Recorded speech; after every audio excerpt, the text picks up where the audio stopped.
നമസ്കാരം. മലയാളി വാർത്ത ഇൻസൈഡിലേക്ക് സ്വാഗതം.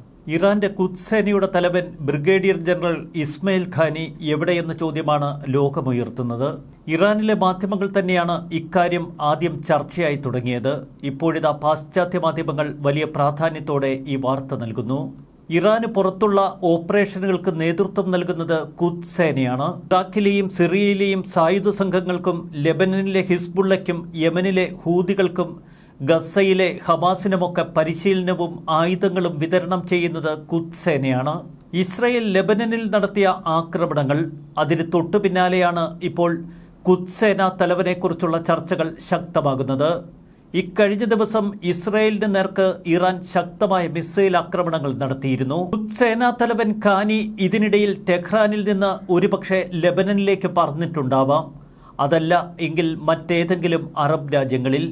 അങ്ങനെയെങ്കിൽ ഇസ്രായേൽ എന്തെങ്കിലും കടുക്കൈ ചെയ്തു എന്ന ഭയമാണ് ഇപ്പോൾ മാധ്യമങ്ങൾ പങ്കുവയ്ക്കുന്നത്. ഇസ്രായേലി ആക്രമണത്തിൽ ജനറൽ ഖാനി കൊല്ലപ്പെടുകയോ പരിക്കേൽക്കുകയോ ചെയ്തോ എന്ന സംശയം സ്വാഭാവികമായും ചില പാശ്ചാത്യ മാധ്യമങ്ങൾ ഉയർത്തുന്നു. എന്നാൽ ഇറാൻ സൈന്യം ഇക്കാര്യങ്ങൾ സ്ഥിരീകരിച്ചിട്ടില്ല.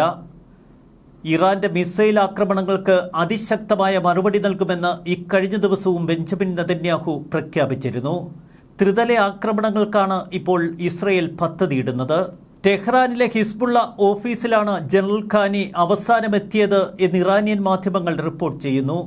അതിനുശേഷം ഖാനി എങ്ങോട്ടേക്കാണ് യാത്ര പോയത്? ഇസ്രായേലിന് നേർക്കുള്ള മിസൈൽ ആക്രമണങ്ങൾക്ക് ചുക്കാൻ പിടിച്ചത് ഖുദ്സ് സേനയാണ് എന്ന് പാശ്ചാത്യ മാധ്യമങ്ങൾ നേരത്തെ റിപ്പോർട്ട് ചെയ്തിരുന്നു. ഇറാൻ പരമോന്നത നേതാവ് ആയത്തുള്ള ഖമനയി ഇക്കഴിഞ്ഞ വെള്ളിയാഴ്ച നടത്തിയ പ്രാർത്ഥനയിലും പ്രഭാഷണത്തിലുമൊന്നും ഖാനി പങ്കെടുത്തിരുന്നില്ല. ഇതിനിടയിൽ ഹിസ്ബുള്ളയുടെ സീനിയർ നേതാക്കളെ കാണാൻ ജനറൽ ഖാനി ബെയ്റൂട്ടിലേക്ക് യാത്ര പോയിരുന്നതായി ഇറാനിയൻ അധികൃതർ രാജ്യാന്തര മാധ്യമങ്ങൾക്ക് മുന്നിൽ വെളിപ്പെടുത്തിയിരുന്നു. എങ്കിൽ ബെയ്റൂട്ടിലിട്ട് ജനറൽ ഖാനിയെ ഇസ്രയേൽ വധിച്ചുവോ? ജനറൽ ഖാനിക്ക് പരിക്കേൽക്കുകയോ ഇനി കൊല്ലപ്പെടുകയോ ചെയ്താൽ അത് ഇറാന് വലിയ ക്ഷീണമുണ്ടാക്കും. ജനുവരി 3-നാണ് ഇറാന്റെ ഉന്നത സൈനിക കമാൻഡർ ജനറൽ ഖാസിം സുലൈമാനി ബാഗ്ദാദിൽ US ആക്രമണത്തിൽ കൊല്ലപ്പെട്ടത്. ഇതിനു പിന്നിൽ മൊസാദിന്റെയും ഇസ്രായേലിന്റെയും ഒക്കെ ഇടപെടലുകൾ ഉണ്ടായിരുന്നു എന്ന് ഇറാൻ പിന്നീട് പറഞ്ഞു. ഖാസിം സുലൈമാനി കൊല്ലപ്പെട്ടതിനെ തുടർന്നാണ് ജനറൽ ഇസ്മയിൽ ഖാനി പിൻഗാമിയായി എത്തുന്നത്. ഇറാനിലെ ശക്തനായ സൈനിക മേധാവിയാണ് ഖാനി. ഹിസ്ബുള്ള നേതാവ് ഹസൻ നസറുള്ളയുടെ മരണത്തെ തുടർന്നാണ് ഇറാൻ ഇസ്രായേലിന് നേർക്ക് ശക്തമായ മിസൈൽ ആക്രമണങ്ങൾ നടത്തിയത്. 181 ബാലിസ്റ്റിക് മിസൈലുകളാണ് ഇസ്രായേലിന് നേർക്ക് ഇറാൻ തൊടുത്തുവിട്ടത്. ഇസ്രായേൽ ഒരു പ്രത്യാക്രമണം നടത്തുമെന്ന് അമേരിക്കയും ഇസ്രായേലുമൊക്കെ പ്രതികരിച്ചു. അതിന് തൊട്ടു പിന്നാലെ കനത്ത ജാഗ്രതയിലാണ് ഇപ്പോൾ ഇറാൻ. പ്രത്യേകിച്ച് ഒക്ടോബർ 7-ാം തീയതി തൊട്ടടുത്ത ദിവസം എന്ന നിലയിൽ ഇസ്രായേൽ ആക്രമിച്ചാൽ ശക്തമായി തങ്ങൾ തിരിച്ചടിക്കും എന്നാണ് ഇറാൻ പറയുന്നത്. എന്നാൽ ഇസ്രായേൽ ഇപ്പോൾ തന്നെ ഒരു ആക്രമണ പദ്ധതി തയ്യാറാക്കി എന്ന് മാധ്യമങ്ങൾ സൂചിപ്പിക്കുന്നു. ഇറാനുമായുള്ള ഒരു ആക്രമണത്തിന് മുൻപ് പരമാവധി ശത്രുക്കളെ നിർവീര്യമാക്കുക എന്ന ലക്ഷ്യത്തോടെ ശക്തമായ പോരാട്ടമാണ് ഇപ്പോൾ ലെബനനിലും ഹമാസിന് നേർക്കുമൊക്കെ ഇസ്രായേൽ നടത്തുന്നത്.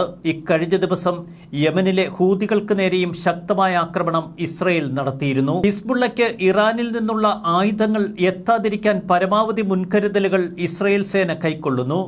അതുകൊണ്ട് തന്നെ ലെബനൻ അതിർത്തിയിൽ ശക്തമായ ആക്രമണങ്ങൾ ഇപ്പോഴും തുടരുകയാണ് ഇസ്രായേൽ. സിറിയയിലും ഇറാഖിലുമുള്ള ഇസ്ലാമിക് സായുധ സംഘങ്ങൾക്ക് നേരെ ശക്തമായ ആക്രമണങ്ങളും ഒരു വശത്ത് തുടരുകയാണ് ഇസ്രായേൽ.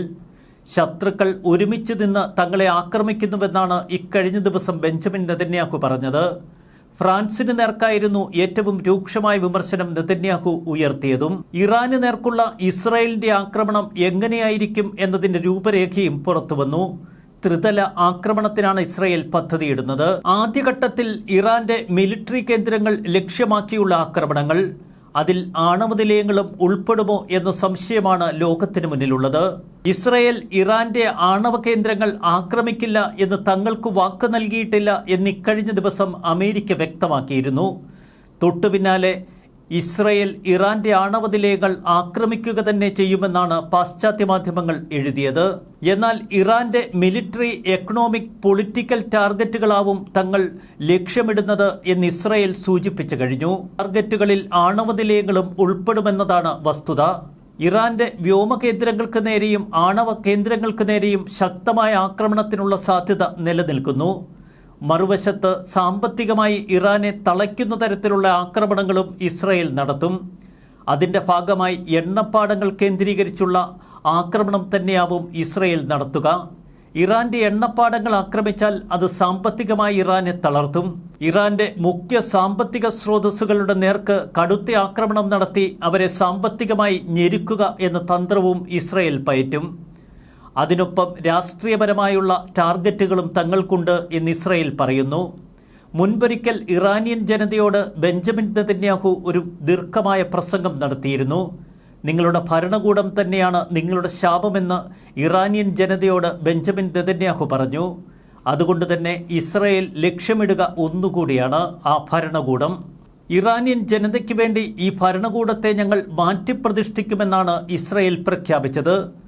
അതുകൊണ്ട് തന്നെ ഭരണകൂട തലവന്മാരെ വധിക്കാനുള്ള പദ്ധതി അതും ഇസ്രയേലിന്റെ പദ്ധതിയിൽ ഉൾപ്പെട്ടിരിക്കാം. ബെയ്റൂത്തിലും തെക്കൻ ലെബനനിലുമൊക്കെ ശക്തമായ ആക്രമണങ്ങളാണ് ഇപ്പോൾ ഇസ്രയേൽ തുടരുന്നത്.